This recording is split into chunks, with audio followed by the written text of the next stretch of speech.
My name is Valentina Romano, and I am about to tell you how the most devastating betrayal of my life became my most powerful moment of triumph.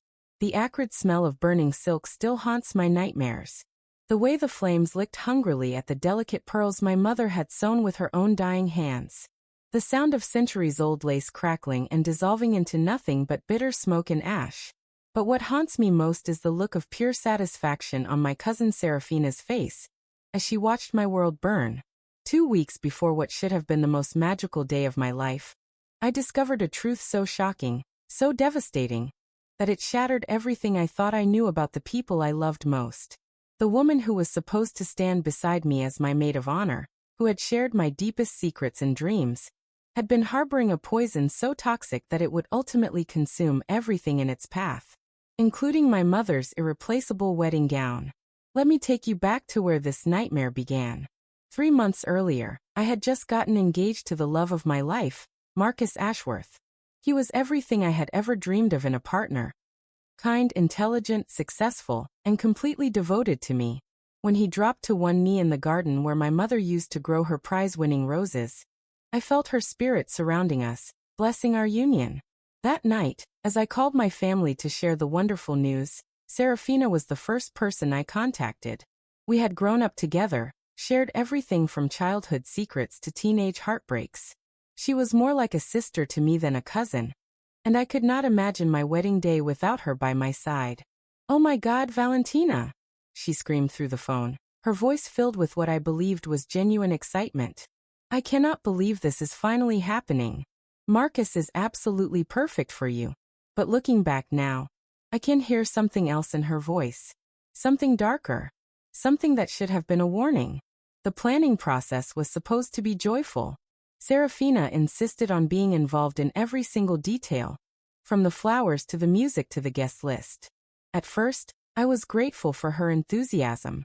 She seemed genuinely invested in making my day perfect, spending hours with me at bridal shops, tasting cakes, and discussing color schemes. But there were moments, tiny, almost imperceptible moments, when I caught something flickering across her face. A tightness around her eyes when I tried on dresses. A forced smile when we talked about the honeymoon. A strange tension whenever Marcus's name came up in conversation. I should have paid attention to those warning signs. I should have trusted my instincts when something felt off. But love makes you blind. And I was so caught up in my happiness that I missed the storm brewing right beside me. The first real crack in our relationship appeared during my bridal shower. Serafina had insisted on throwing it for me, claiming she wanted to create the perfect celebration. The party was beautiful. She had transformed my apartment into a wonderland of white roses and twinkling lights. My closest friends and female relatives were there, laughing and celebrating as I opened gift after gift. But when I unwrapped the final present, a stunning pearl necklace that had belonged to Marcus's grandmother, I noticed Serafina's expression change completely. Her smile faltered for just a moment, and I saw something raw and ugly flash across her features before she quickly composed herself. "It is gorgeous," she said, her voice strangely flat. "You are so lucky, Valentina. You always get everything you want." The comment stung more than it should have. There was an edge to her words, a bitterness that I had never heard before. When I tried to talk to her about it later, she brushed it off, claiming she was just tired and stressed from planning the party. But the seed of doubt had been planted. Over the next few weeks, Serafina's behavior became increasingly erratic. She would make cutting remarks disguised as jokes, constantly question my wedding decisions, and seem almost hostile whenever Marcus was around. She started showing up at my apartment uninvited, claiming she was there to help with wedding preparations, but instead spending hours criticizing everything from my choice of venue to my wedding cake flavor. "Are you sure Marcus is really the one?" she asked one evening as we addressed invitations together. "I mean, you have only known him for 2 years. How can you be certain he will not change his mind?" "What are you talking about?" I demanded, finally fed up with her passive-aggressive comments. "Marcus loves me. We are perfect together." "Are you though?" she pressed, her eyes glittering with something that made my skin crawl. "Perfect couples do not exist, Valentina. Trust me, I know." That night after she left, I found myself questioning everything. Why was my closest friend and cousin trying to plant seeds of doubt about my relationship? What did she mean when she said she knew perfect couples did not exist? The conversation left me feeling unsettled and confused. But nothing could have prepared me for what I discovered 3 days later. I was at Marcus's apartment, helping him organize some old photo albums from college, when I came across a picture that made my blood run cold. It was from a fraternity party during his sophomore year, and there in the background, barely visible but unmistakable, was Serafina. "Marcus," I said, my voice barely above a whisper. "Do you know this girl?" He looked at the photo and his expression immediately darkened. "Serafina Martinez? Yeah, I remember her. She was intense. She had this massive crush on me during college, but I was never interested. She made things really uncomfortable for a while." "Uncomfortable how?" I pressed, though I was already dreading the answer. Marcus sighed and sat down heavily on his couch. "She would show up everywhere I went. Follow me to classes, parties, the library. She sent me love letters, left gifts on my car. Even tried to convince people we were dating when we absolutely were not. I had to get campus security involved eventually, because she would not take no for an answer." The room started spinning around me. "She never mentioned knowing you before we started dating." "I am not surprised," Marcus said grimly. "When she finally accepted that I was not interested, she became really vindictive. She spread rumors about me, tried to turn my friends against me, even vandalized my car once. I was honestly relieved when she transferred schools." The pieces of the puzzle were clicking together in my mind, forming a picture so horrifying that I could barely process it. My maid of honor, my trusted cousin, had been in love with my fiancé for years. She had been rejected by him, humiliated, and now she was watching him marry me instead. "Marcus," I whispered, "she is my maid of honor. She has been helping me plan our entire wedding." The color drained from his face. "Valentina, you need to uninvite her right now. This woman is not stable. If she is capable of stalking and harassment, there is no telling what she might do to sabotage our wedding." But I was not ready to believe the worst about someone I had loved like a sister my entire life. Despite the mounting evidence, part of me still hoped there was some reasonable explanation for everything. Maybe Serafina had genuinely changed. Maybe she had moved on from her college obsession and was truly happy for me now. I decided to confront her directly, to give her a chance to explain herself and hopefully clear the air between us. I called her that evening and asked her to come over so we could talk. She arrived within 30 minutes, which should have been my first clue that something was wrong. When I opened the door, her eyes were bright and almost manic, like she had been expecting this conversation. "I know," I said simply as soon as she walked into my living room. "Know what?" she asked, but her voice was too casual, too controlled. "About you and Marcus. About college. About everything." For a moment, she just stared at me. Then slowly, her carefully constructed mask began to slip away, revealing something cold and calculating underneath. "So he told you," she said, her voice completely devoid of emotion. I wondered when he would get around to that. "Serafina, why did you not tell me you knew him? Why did you pretend to be happy for me when you have been in love with him all these years?" She laughed, but it was not a sound of humor. It was bitter and sharp, like broken glass. "In love with him? Oh, Valentina, you always were naive. I was never in love with Marcus. I was obsessed with the idea of him, sure, but love? No. Then why?" "Because," she interrupted, stepping closer to me, "watching him choose you over me was the most humiliating experience of my entire life. Do you know what it feels like to be rejected by someone who then goes on to fall desperately in love with your cousin? Do you know what it feels like to watch the perfect life you imagined for yourself get handed to someone else on a silver platter?" I could see the years of resentment and bitterness pouring out of her like poison. "Serafina, I had no idea you felt this way. If you had just talked to me." "Talked to you," she spat. "About what?" "About how you have always gotten everything you wanted while I got the scraps. About how you are the golden child who everyone adores while I am just the bitter cousin in the background. About how you get to wear our grandmother's ring while I get to watch from the sidelines." "That is not fair," I said, my own anger starting to rise. I never asked for any of this. I never tried to hurt you. You did not have to try, she said with a cruel smile. You just exist, and that is enough to ruin everything for everyone else. The conversation went downhill from there. Years of buried resentment and jealousy came pouring out in a torrent of accusations and bitter recriminations. Serafina blamed me for every disappointment in her life, from failed relationships to career setbacks to family dynamics that had nothing to do with me. By the time she left that night, I knew our relationship would never be the same. But even in my worst nightmares, I could not have imagined what she would do next. The dress was everything to me. More than just a wedding gown, it was my last tangible connection to my mother, who had died of cancer when I was 19. She had been a seamstress and designer, and the dress was her final masterpiece. A creation she had started working on when I was just 16, dreaming of the day I would get married. Every pearl had been hand-selected during her travels around the world. Every stitch had been placed with love and intention. The lace had been passed down through 4 generations of women in our family. It was not just a dress. It was a legacy, a piece of history, a symbol of all the love and dreams that had been poured into it over the years. I had shown it to Serafina just once, about a month before the wedding. She had come over to help me with final alterations, and I had carefully removed it from its protective garment bag to show her the intricate beadwork my mother had done around the bodice. It is beautiful, she had said, running her fingers over the delicate fabric. Your mother was incredibly talented. I had been so touched by the reverence in her voice, the way she handled the dress like it was made of spun gold. I thought it was a sign that despite our recent tension, she still cared about me and understood how much this meant to me. I was wrong. 2 nights before the wedding, I came home late from my bachelorette party.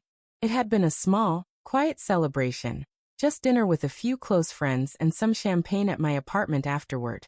Serafina had not attended, claiming she was feeling unwell, but I had not thought much of it at the time.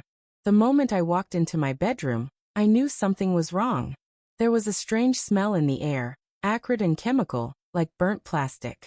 My wedding dress, which had been hanging in its protective bag on the back of my closet door, was gone. Panic flooded through my system as I frantically searched the room, calling Serafina's name. Maybe she had moved it somewhere safe. Maybe she had taken it to make some last-minute adjustments. Maybe there was a perfectly innocent explanation for why it was not where I had left it. Then I heard her voice from the living room, calm and cold and utterly without remorse. Looking for something, cousin? I rushed into the living room and stopped dead in my tracks. There, in the middle of my coffee table, was a pile of smoldering ash and twisted metal.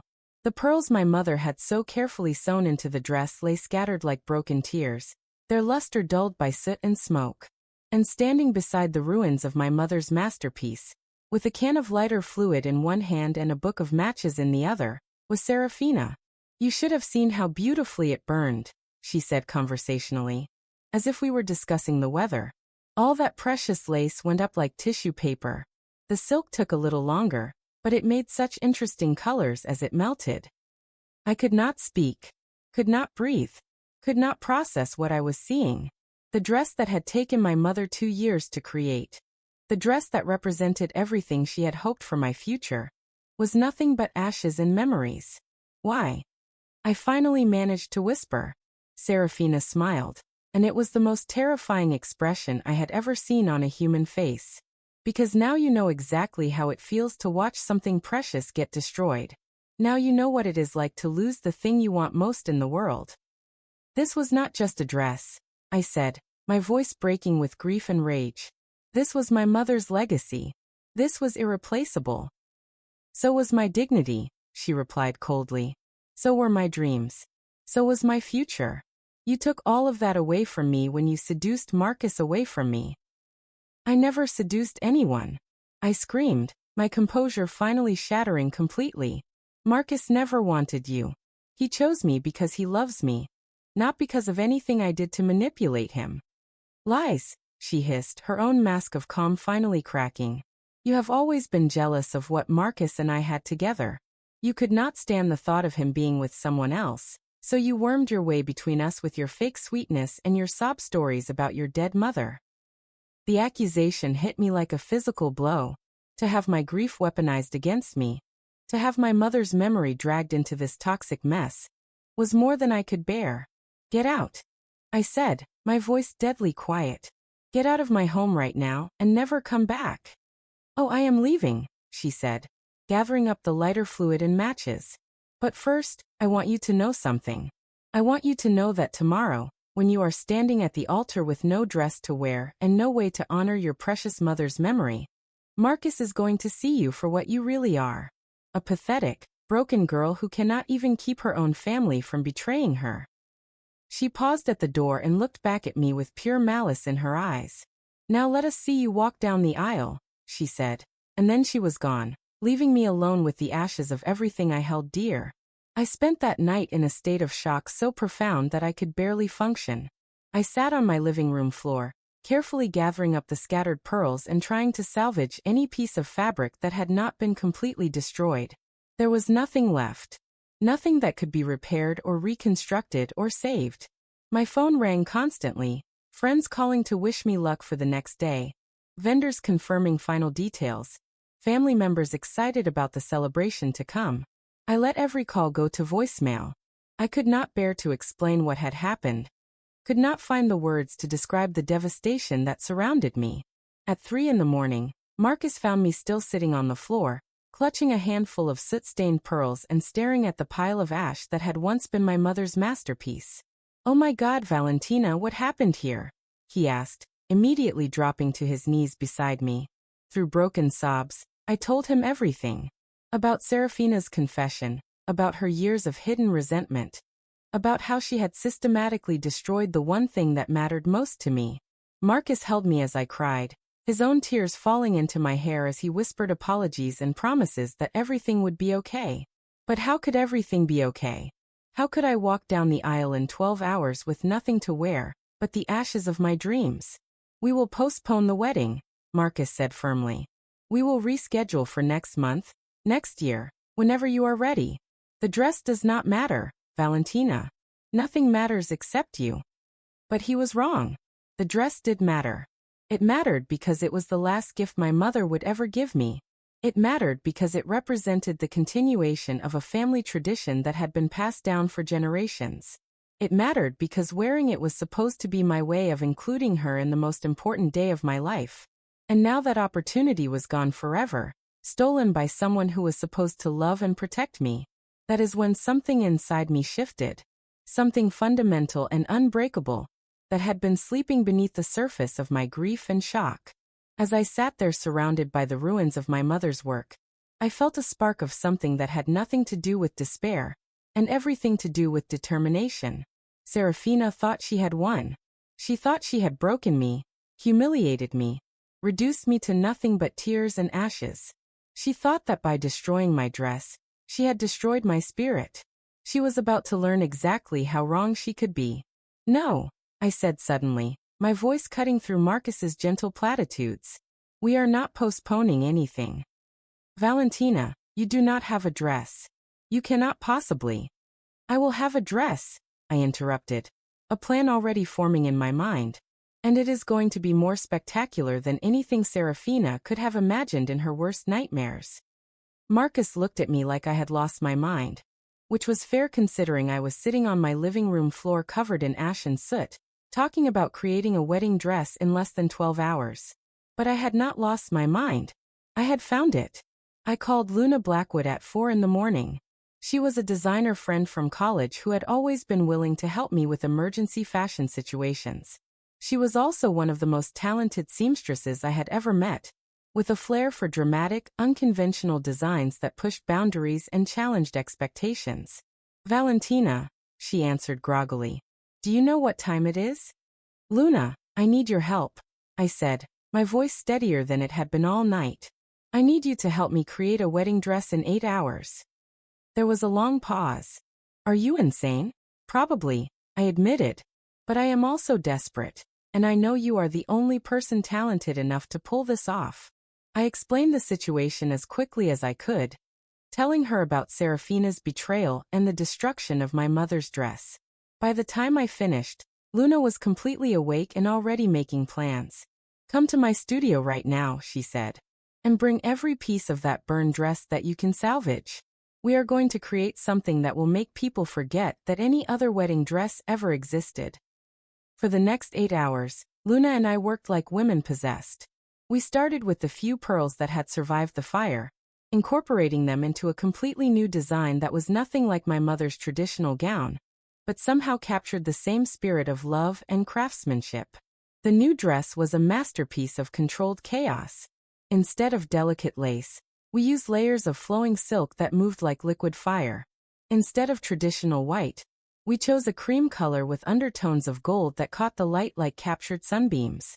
The bodice was fitted and dramatic, with strategic cutouts that were both elegant and edgy. But the real showstopper was the crown. Your cousin wanted to leave you in ashes, Luna said as she carefully placed the final ruby into the intricate metalwork. So let us show her what a phoenix looks like when it rises from the fire. The crown was unlike anything I had ever seen. Crafted from twisted gold wire and set with blood-red rubies that glowed like embers, it was designed to look like flames frozen in time. When worn with the flowing dress, it created the impression that I was walking in a column of controlled fire. It was dramatic. It was unconventional. It was absolutely nothing like the traditional bride I had planned to be. It was perfect. By the time Luna finished the final alterations, I had less than 30 minutes to get to the church. My hair and makeup team were waiting at the venue, ready to create a look that would complement the fiery theme of my new ensemble. As I looked at myself in Luna's studio mirror, wearing the dress that had been born from ashes and betrayal, I felt something I had not expected to feel on my wedding day. I felt powerful. The drive to the church was surreal. Marcus had gone ahead to handle the groomsmen and make sure everything was ready, leaving me alone with my thoughts and the weight of what I was about to do. Part of me was terrified that I would walk into that church looking ridiculous, that people would stare and whisper and judge me for abandoning tradition so completely. But a bigger part of me could not wait to see Serafina's face when I walked down that aisle. The church was packed when I arrived.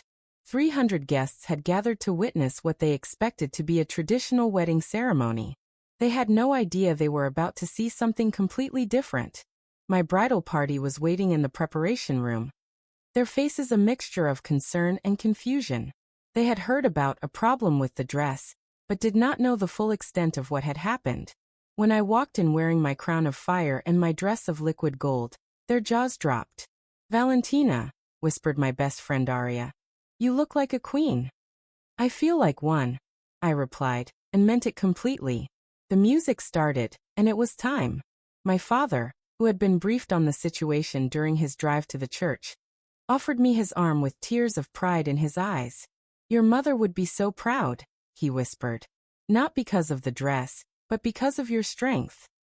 The church doors opened, and I stepped into my future. The gasps were audible from the very first pew.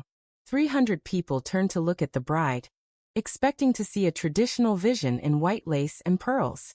Instead, they saw something that looked like it had been forged in the fires of determination and tempered by the strength of righteous fury.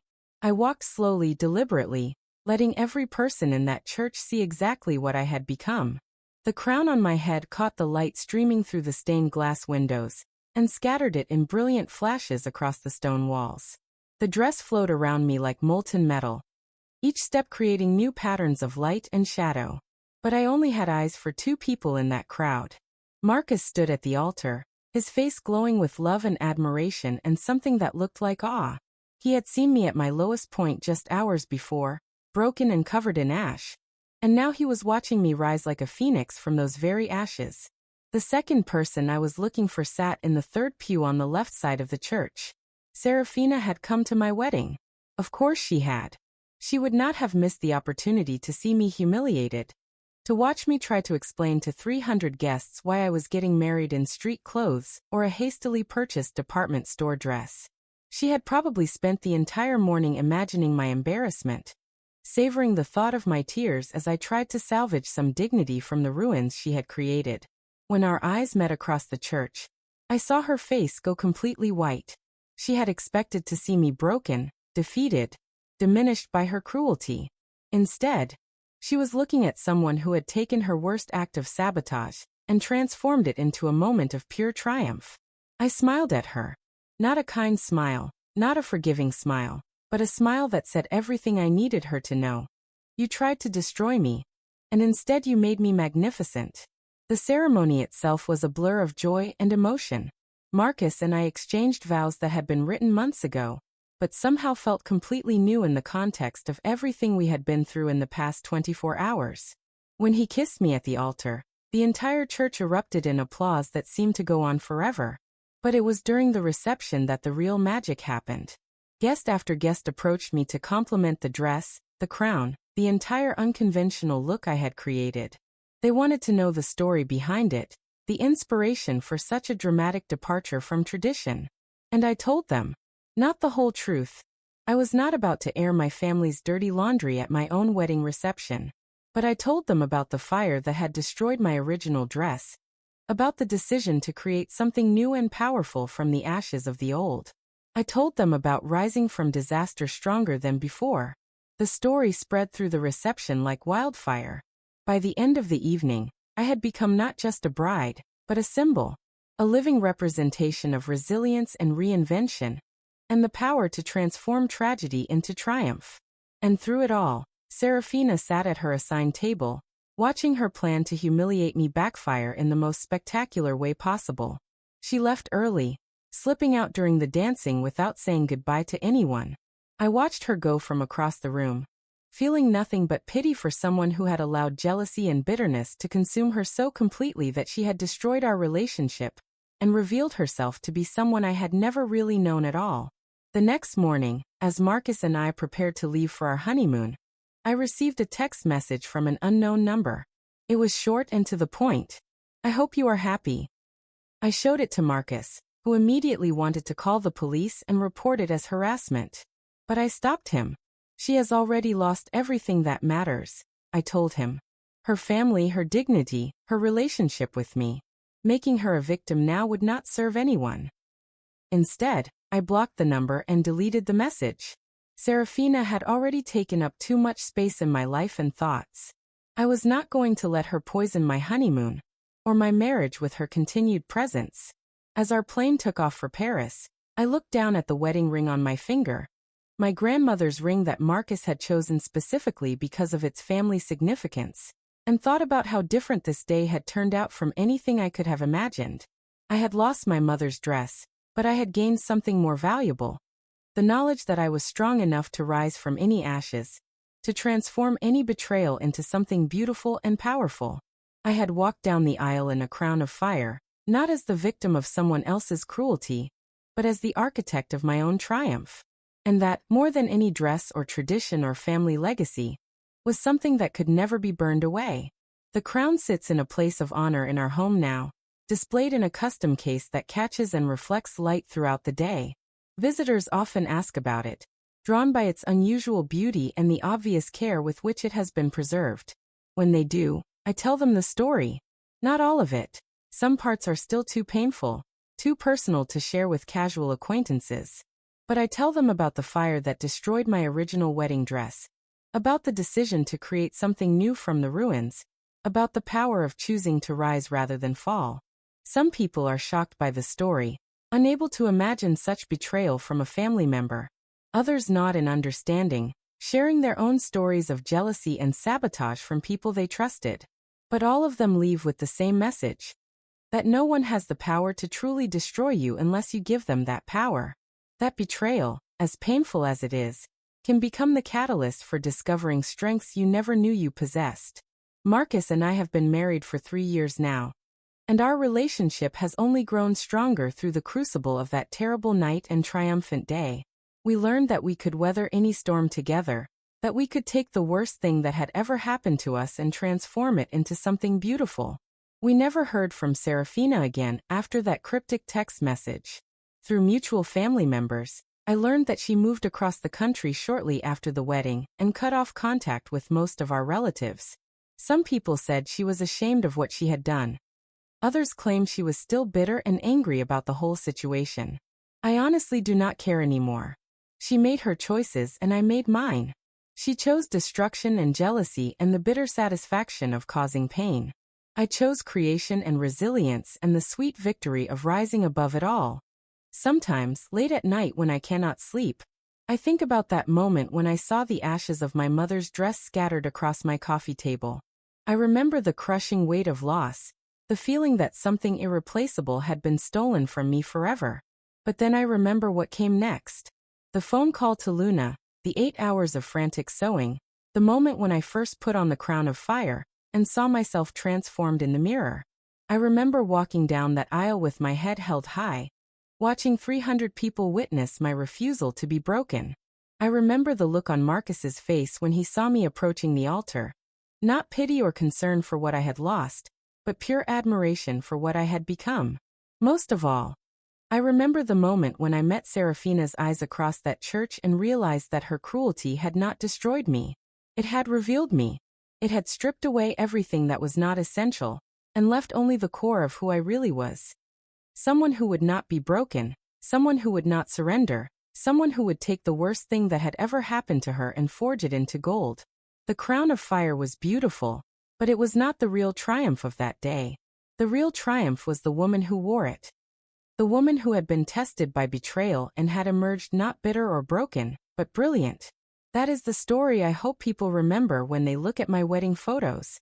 Not the story of the dress that was destroyed, but the story of the woman who rose from its ashes wearing a crown of her own making. Because in the end, that is what mattered. Not what was taken from me, but what I chose to build from what remained. Not the betrayal itself, but my response to it. Not the fire that consumed my past, but the phoenix that emerged to claim my future. I walked down the aisle in a crown of fire, and I have been burning bright ever since. If this story of transformation, betrayal, and ultimate triumph moved you, please subscribe to our channel for more incredible true stories of resilience and revenge. Hit that notification bell so you never miss an update, and let us know in the comments below. Have you ever had to rise from the ashes of someone else's betrayal? Share your Phoenix moment with our community.